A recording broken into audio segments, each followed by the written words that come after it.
Hello, good evening. Likutey Moharan, Torah Samach. And basically what we said, this is based on the Idra Rabbah, the beginning of the Idra Rabbah, when Hashem Bar Yochai and 10 Haverim got together.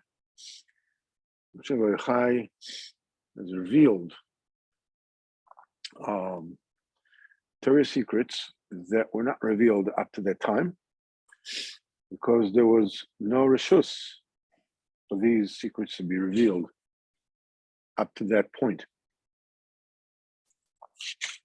Okay, that's why we. Okay.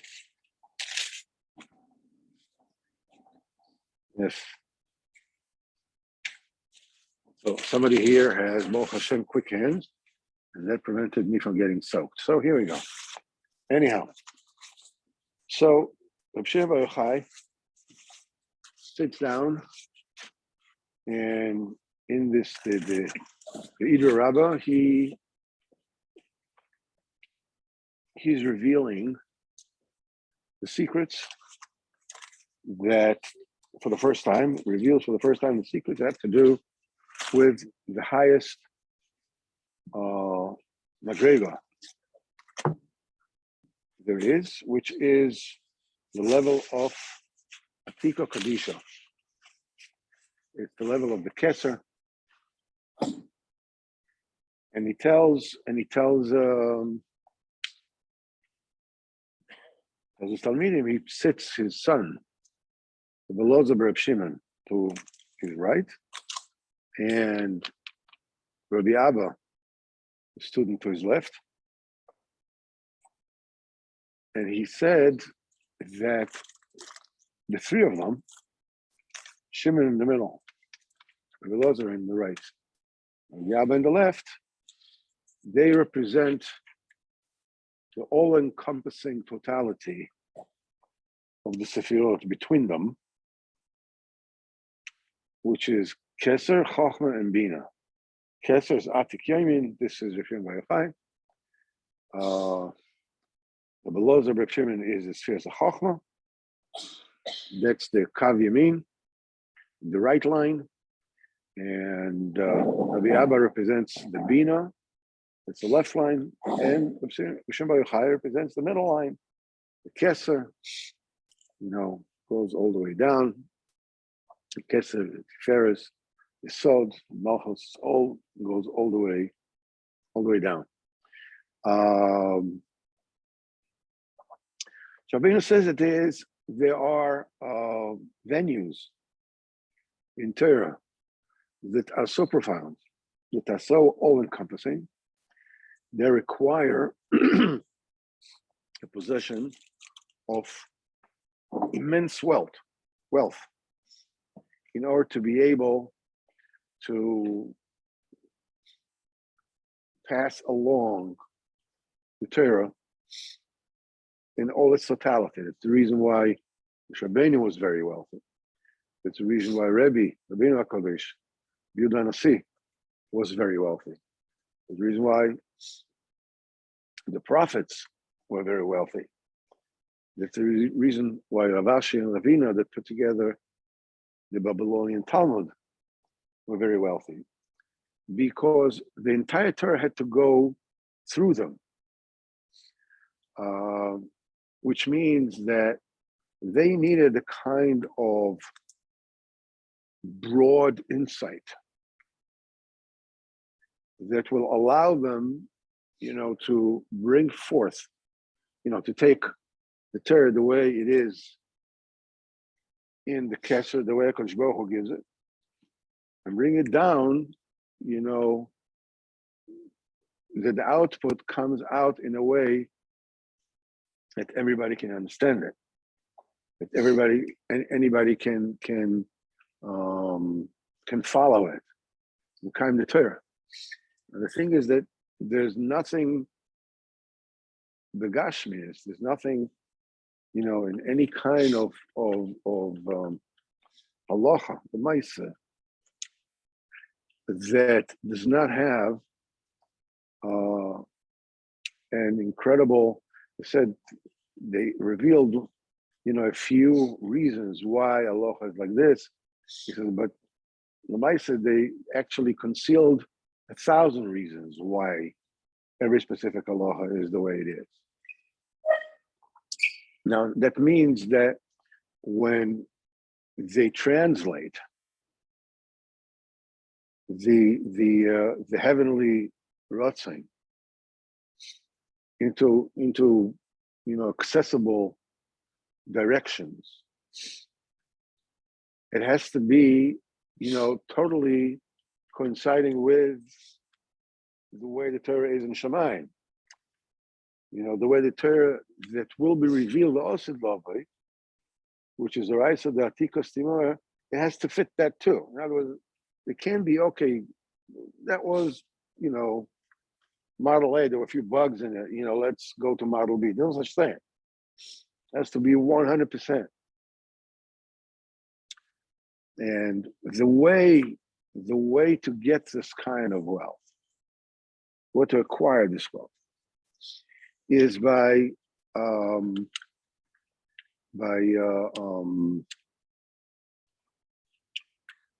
union of Yira, of Kedusha, of adding Kedusha every single day. In other words, this is called Arichus Yamim, longevity, or lengthening a person's days. We're not talking about living 300 years.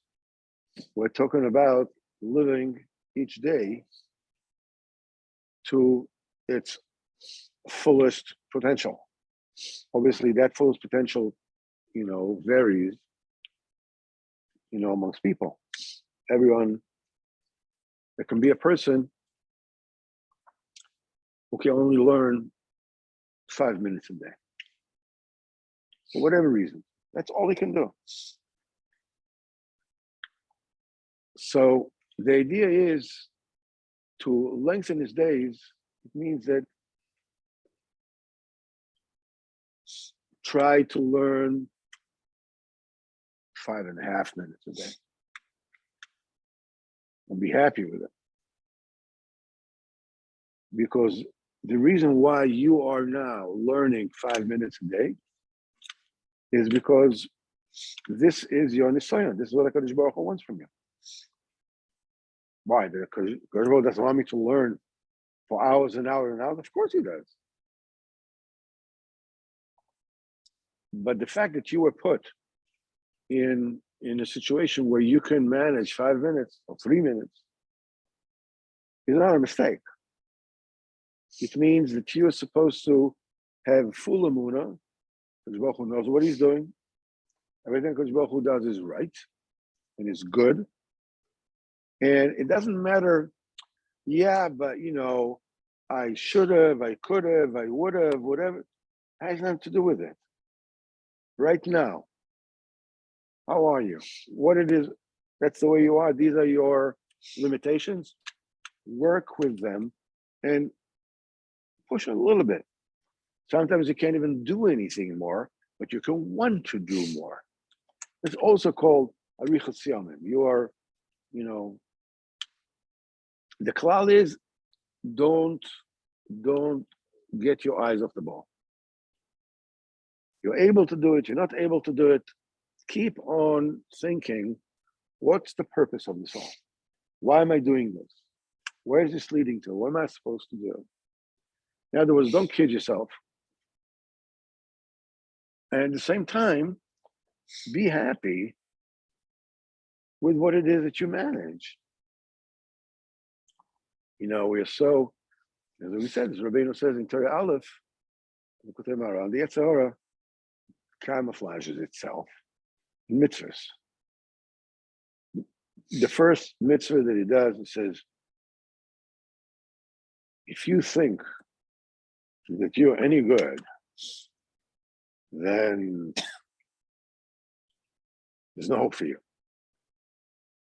That's the biggest Yetzer Hara.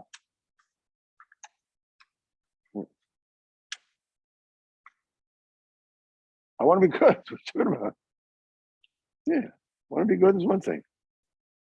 But to say I am not good, that's basically, crossing out the possibility of you're just going to go around moping. You're going to go the opposite of Arichos Yamim, the opposite of Meichen de Gadlus, the opposite of this kind of wisdom, this kind of that enables this kind of insight. Because the point is that when you lose, when you have Meichen de Katnus, when you're depressed, when you're unhappy with what it is that you do,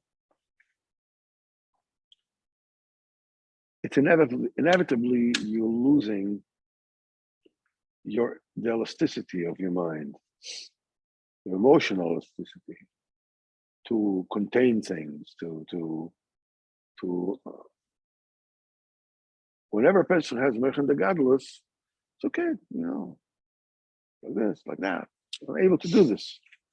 The definition of Meichen de Gadlus, Meichen de Katnus, we say that the Meichen de Gadlus is a consciousness that is able to contain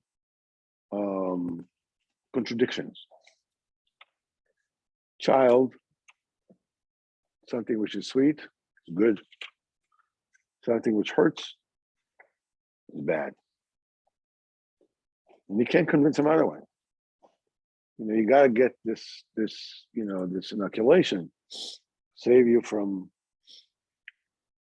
because the mind is bekatnus and cannot contain contradictions. A grown-up the mind of a grown-up is Meichen de Gadlus, expanded consciousness.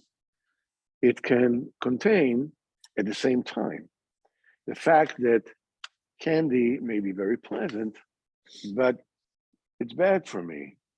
And inoculation, is hurts, but it's good for me. This is two things that contradict. Okay.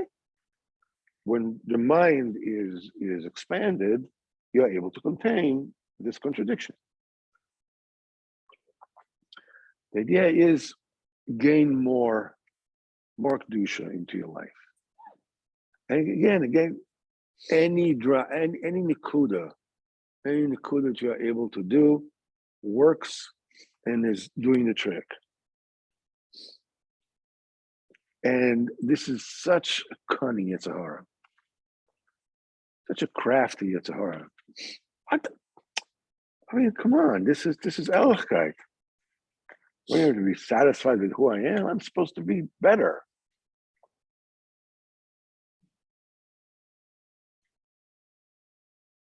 In other words, the way that I am now is not good. That's very wrong. You are wonderful. You're wonderful.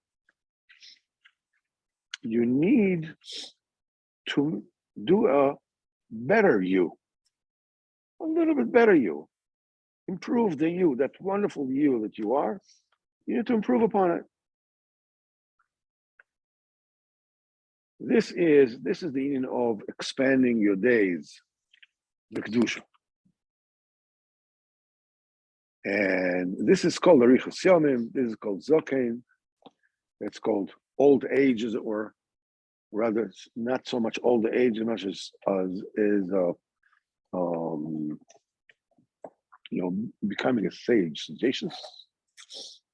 sagaciousness. What is it called? Finas Zokein.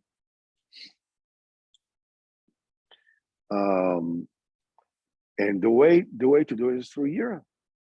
Yira is the thing that builds this, that gives you this kind of, because the Yira is the oitzer, the Yira is the container. That's the motivator behind expanding your days with Kedusha.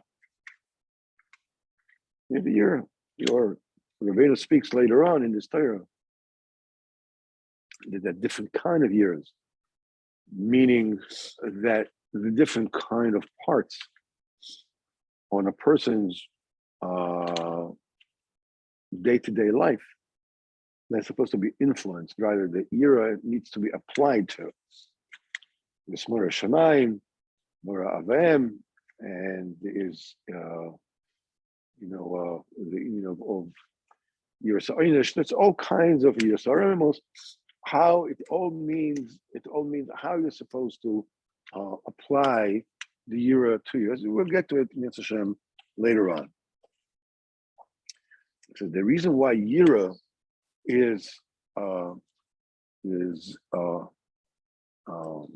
effective in getting a person wealth is because it prevents the opposite, the thing that causes the opposite of wealth, the thing that causes poverty. That is the beauty of women. When a person is commensurately with how much a person is being swayed by the women's beauty, this as much as, commensurately with that, he is basically losing the potential of being wealthy. Now, don't tell me that there are plenty of rich people that are very not the Seder in this particular area. Rabbeinu already said that, and he's going to say it weiter, that if you have das, you have everything. And at that point, even, it might seem that you don't have, but in truth, you have everything. And people that have no yira, it doesn't matter how much they have. The might say they have nothing. Das chasarta, if you don't have a true das, mekanita, what do you acquire? It means nothing.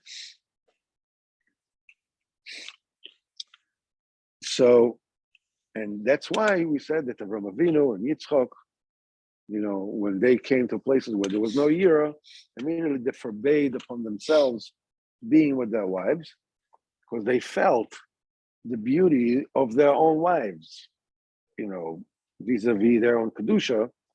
They realized there's no yiras elokim in this place, so they had to be mamshich arichas yomim into that, more kedusha into that place. So that's why, when both Avraham Avinu and Yitzchak Avinu, when they came to Eretz Plishtim, so they both said that their wives are their sisters. In other words, they were makal themselves to stay away from their wives as if their wives were their sisters. More precious, more cleanliness. And when they were able to introduce enough kedusha to the situation, then they were able to take off this Kabbalah of limiting themselves, cohabitation with their wives.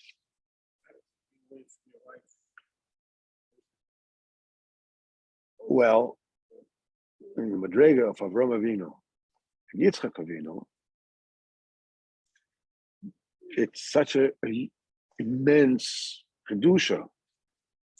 They feel that there is a problem with the yira in a specific place. They also, according to their Madrega, they need to be extra nishmar, they extra distant themselves from this whole Indian of the beauty of women. What do you mean beauty of women? It's not like, looking in magazine. Beauty of women means that you want to be, this is what it's about, right? So what they did was they asked upon themselves, their wives, as if they were the sisters temporarily, until they were able to rectify the situation, introduce enough kedusha and yira into the situation, and then they can resume regular life.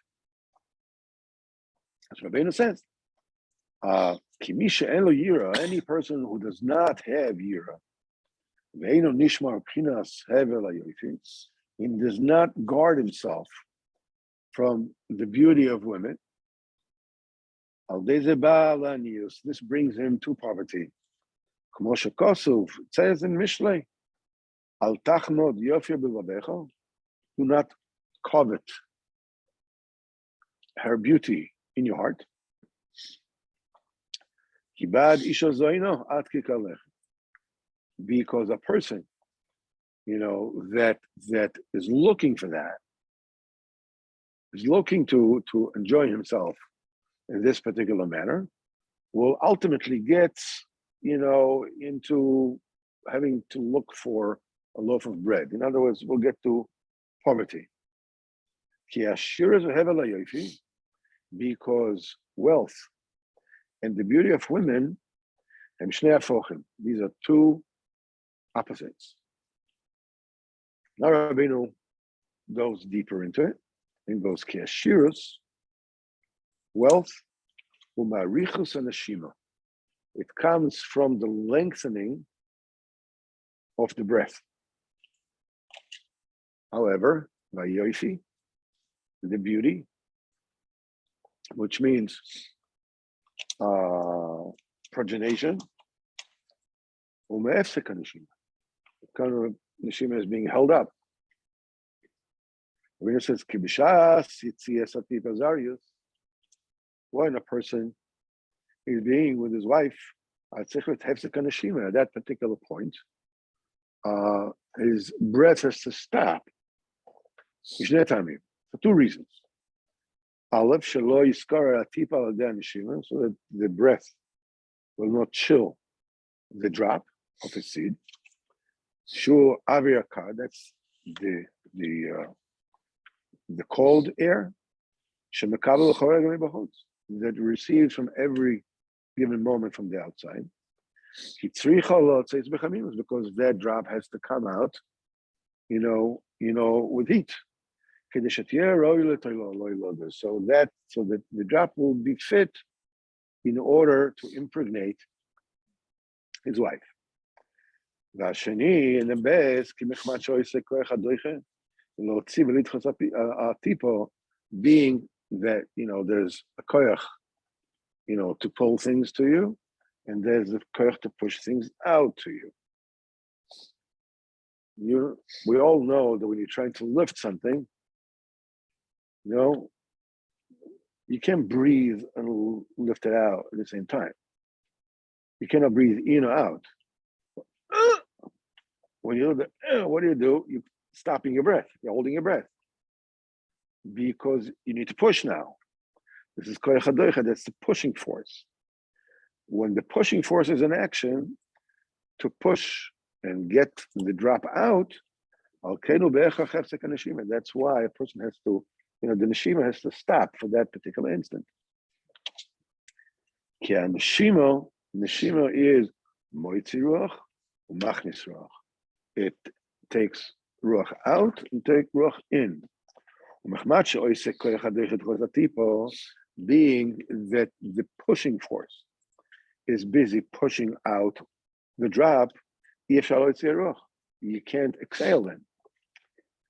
That's why the neshima has to stop. And what about the air that you inhaled before? You stop breathing, okay, but it's not, you're not out of breath, right? I mean, you breathe air in, which is in you. That's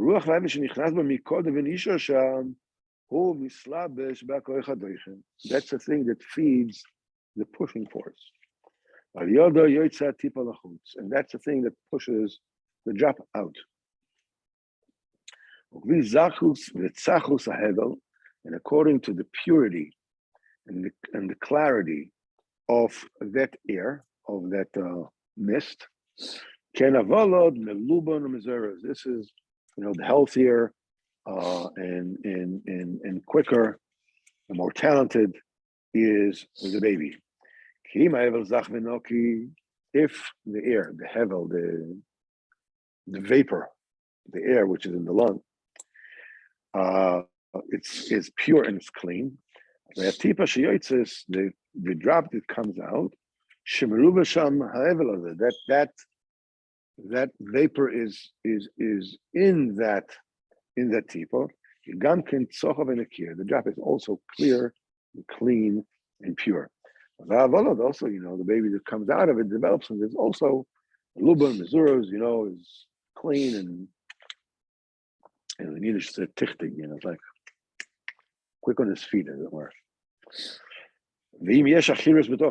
However, if there is density, there is impurity, there is inside the hevel, and then the tipa is also being darkened. When it says in Tehillim, Adam lehevel gama. Adam resembles the hevel. So the partial shot of this pasuk is that Adam Arishon looked a lot like hevel, like his son hevel, that they resembled one another. But what we're saying here, Rabbeinu is saying here, ki kefia hevel, according to the hevel, according to the vapor. That's the way that the baby, the fetus, is going to be created.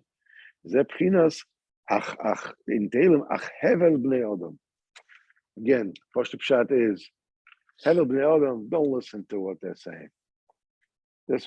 They're talking nonsense. But inside it is another amira, a deeper saying.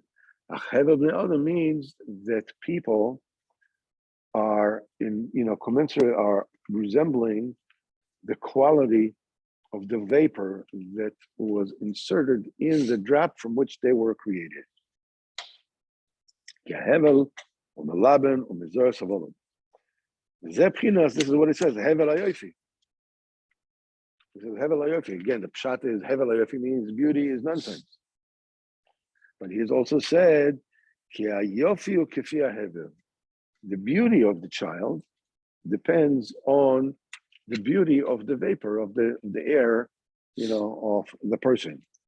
In other words, the beauty of a person that comes through the vapor that comes, from the tipo, from holding the breath in order to push out the tipo. A person that covets the beauty of women,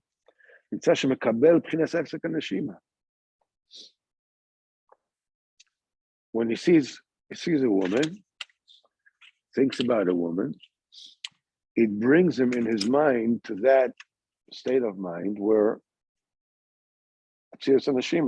that's the peak, that's the epitome, that's the whole kavana of why people do what they do, because they want to reach that particular moment.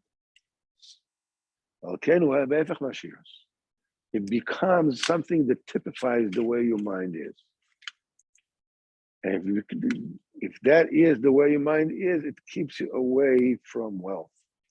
Wealth is the length of the neshima. All type of wealth, including kol mine dogon, kol mine lonos v'asovin, kol mine matchos, all kinds of everything that people own. Rak alidei geshamim, only comes because of rain. All the fortunes ultimately come from the rain. Hashem will open to you his good which is full safe. The oitzes come through the rain. The geshamim, the rain, they come from the Neshima, that the clouds are machnisim over mechutz, that they bring in the air from the outside. From the breath of HaKadosh Baruch Hu, this is where the ice come from, and this is the rochav hamayim is the width. The plentiful of water comes to a very narrow place. In other words, the way the water in the sea cannot make waves because of the snow that is upon them. You see the water and the ice, they become through the air that comes from the breath of the Ruach Kodesh Baruch Hu. Since the Ashiras comes from Geshamim. Geshamim come from Archis and Shima. Somebody that covets women is Mekabel Hefsek Anashim. He acquires the quality of stoppage of breath, the opposite of wealth. But somebody who is Zeicha to Yira, somebody who is Zeicha to proper Yira, and the Yira keeps him away from gazing, from being exposed to the beauty of women and whatever that brings to you, he's Zeicha to Arichas and Neshima, and he's Zeicha to Ashiras. We need to understand a couple of things over here.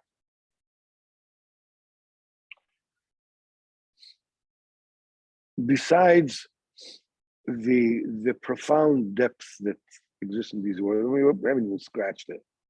I mean, we said the words, we said this, the translation of these words, but what it actually means,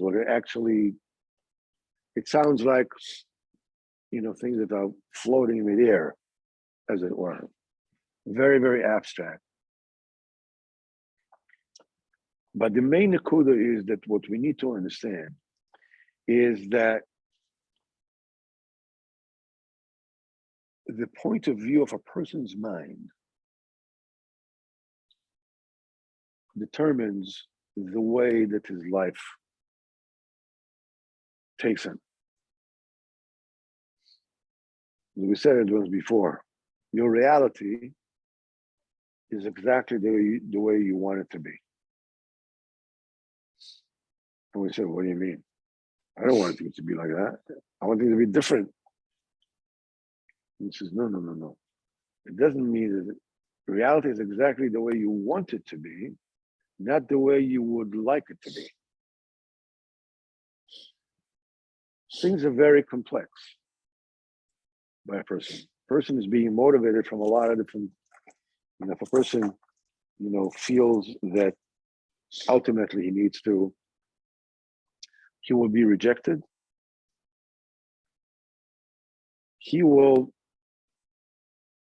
without even knowing, will navigate himself to a position of being rejected. Somehow, I don't know. I understand this is not fair, this is not right. A person that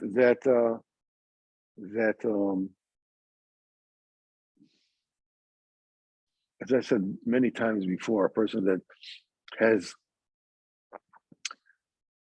starts working with people and somehow something always goes wrong. And these people take advantage of him and he loses his job. And that person is extremely upset with these people. It could happen to anyone. But you and I know people that it happens to them again and again and again and again. And you're wondering, what, does it have a magnet, to all the mean dudes around?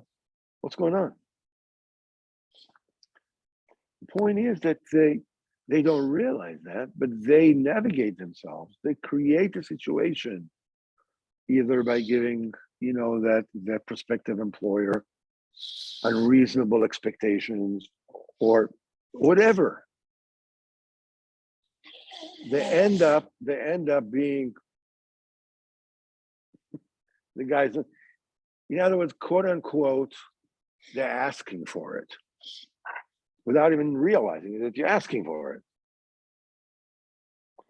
That same thing applies when a person is not being nishmar from the beauty of women. It changes your makeup, the makeup of a person's mind. And therefore, the makeup of a person's outlook on life. He becomes a different kind of magnet. He becomes a magnet for Atzilus and Neshima, a magnet for lack, for poverty. But when a person has Yira and is being careful to stay away from Yofi Anoshim, then his mind becomes, his state of mind becomes that of arichas and neshama, of lengthening of the neshama. And therefore the money can come. Now we are talking about money, the kedusha. We'll talk about it more, as we continue with this time. The point is that we're trying to connect the dots on the most elementary level possible. Explain to me this leads this. Okay, I understand it. Yeah, what are you talking about? Yira, this, neshima, breath. What is the depth of this thing we haven't even touched? We haven't spoken about this Indian of geshamim, of rain and ice and all these things. That's not what we're getting into. The thing that we are getting into, that we are emphasizing, is the fact that any kind of ishtadlus that you do to stay away from Hevel HaYofi enriches you. Any kind, and the thing is that things are usually tied together. A person that is hooked on rejection usually likes to, or seeks to use the situation of the beauty of women as an antidepressant. It's universal, and that's what humanity uses it for. And that's the opposite, because it becomes a vicious cycle. It's faster than alcohol. It's faster than alcohol. Yep. It's faster than alcohol. They're both. The main nakuda that I wanted to emphasize here tonight is